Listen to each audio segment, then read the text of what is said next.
pages are starting to look pretty good. I want to do a little bit more of fonts and symbols, a little bit with components, a little bit more with formatting and content, and then show you one kind of semi-advanced feature of Bootstrap, and then I'll let you kind of run, because this set of videos will give you the basics of getting most of the points on the project. You know, getting content and adding your own personal flares will get you the rest of the points. So I want to adjust first a little bit about this nav bar.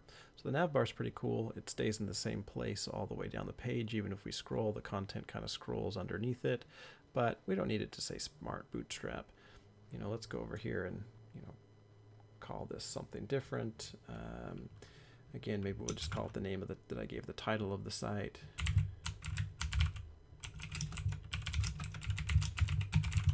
Pretentious root beer reviews, and maybe we'll change, you know, the about. I'm okay if there's an about page, even if we don't make one.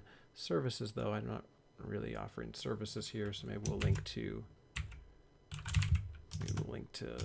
all the reviews or something, and leave the content in our contact in there. That's fine. And again, for this project, you don't have to do more than one page, and so your links don't necessarily have to go anywhere. But I kind of like the idea of having stars for the reviews. And I kind of like the idea of having an icon up here. So if you remember, we were looking at the FontAwesome site, and remember we added the FontAwesome fonts into our, not our CSS folder, but into our fonts folder.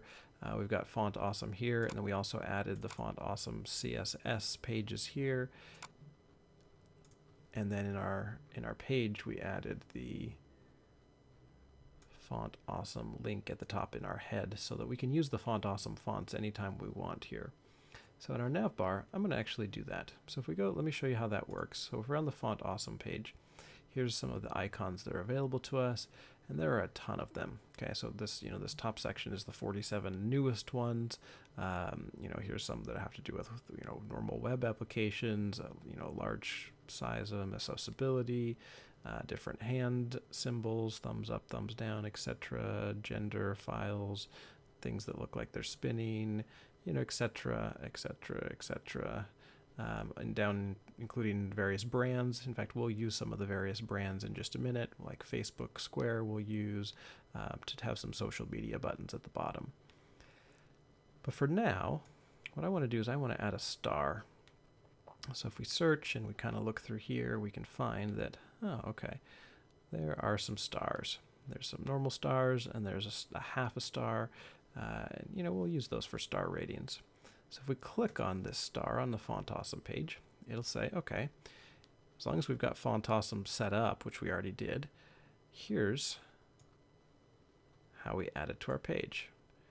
We just copy this, and we're going to go over to our page, and I'm going to put a star there,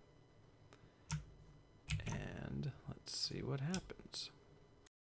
And my star didn't show up, so I've got to go into debug.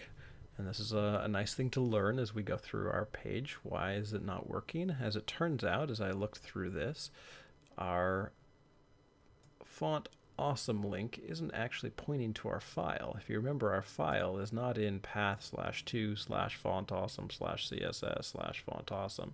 It's actually just in CSS FontAwesome, and we'll need to change that for both of our pages, in case we use FontAwesome in either of those.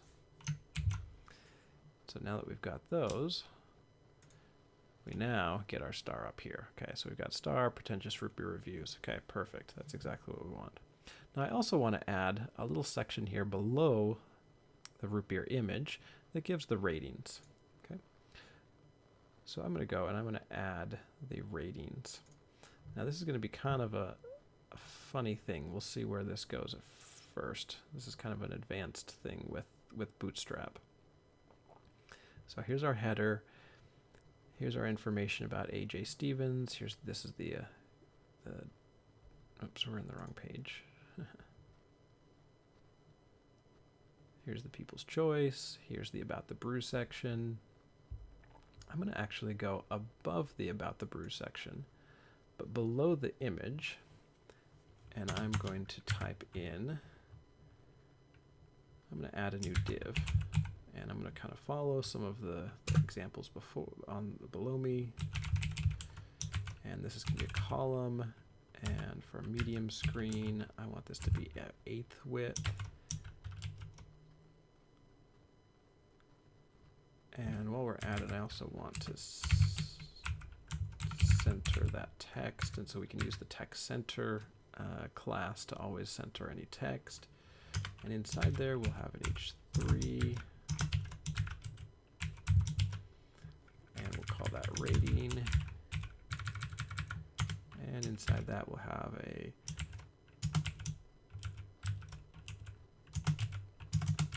paragraph. And that's where we'll put our star rating. So we can just kind of come up here from what we were doing before, and we can copy our stars. All right. So now we've got this nice little rating, and as we bring this closer in, you'll notice that the rating is right below the image, which is exactly what I want. So on a small screen, I really want the rating to show up small or below the image.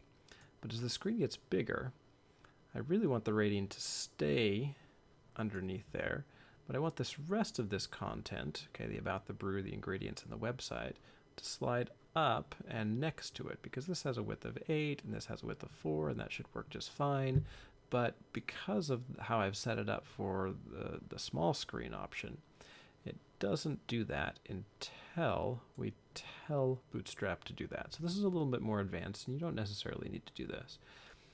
But if we change this and tell Bootstrap to take this section and apply, instead of the column medium size 4 class, we'll apply the column medium push size 4 class. And hopefully that will push that all the way out to the side so that in a larger screen, a medium size screen and above, that it gets pushed out to the right. But in a small screen, it falls in line below, which is exactly what I want it to do. And so we've got our nice little ratings. Now, in addition to that, I want to add some images down here. Let's add some social media buttons here. We don't need to create our social media button page, but we could if we wanted to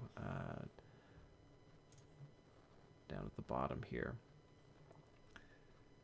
So I'm going to go down here. I'm going to go a little bit above the footer. Well, might as well change this to copyright 2016. And we'll go in here. I'm going to add another div.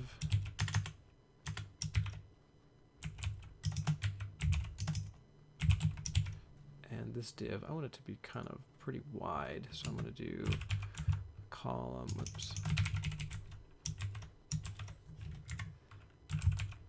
So when it's a large screen, I want it to take the whole screen, and medium, I want to take the whole screen.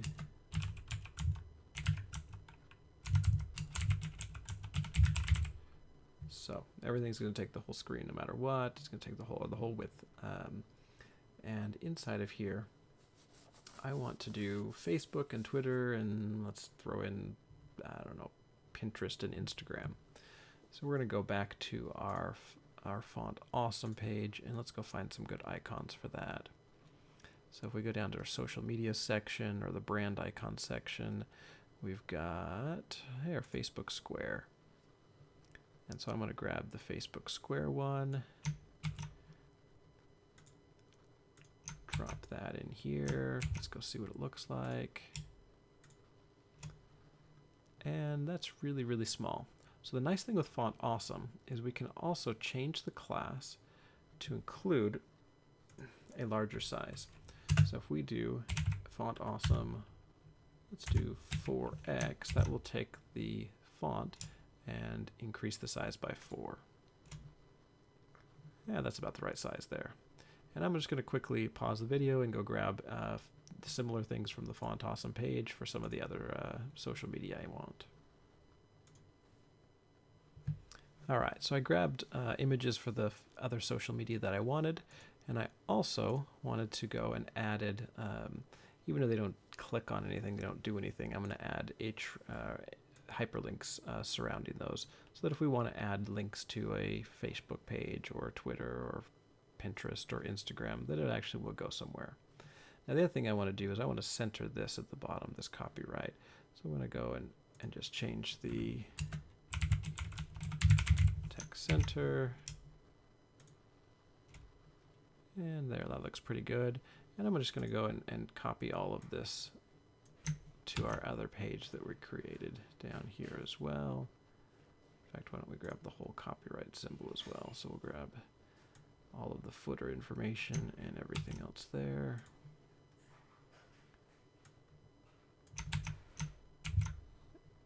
And we'll go check this out. Make sure that everything looks good. And that looks pretty good. All right, well, things are looking pretty good. One thing I haven't cleaned up is I haven't made the navbar consistent with the other page. So I'm going to pull that code from our navbar. So here's our navigation bar. In fact, I'm just going to grab all of the navbar section here and copy and paste it into our other document. There's navigation. There we are. There we go. And so that now works well. The other thing I didn't do is we probably should have this link, this pretentious rupee reviews, link back to the original page. And so in our Captain Eli's, kind of one tier down page, we can go to the navbar, and for the pretentious rupee reviews, why don't we have this hyperlink actually go back to the index.html page. And if we refresh this, this goes back now to our index page, and then the Captain Eli's clicks here, and we can go back and forth and navigate properly. Good. Looks like everything is in reasonably good shape, and I think we've covered all of the main points for using HTML5, CSS3, Bootstrap, and adding in some fonts and components and embedding, and have the basics of a pretty nice little couple of pages.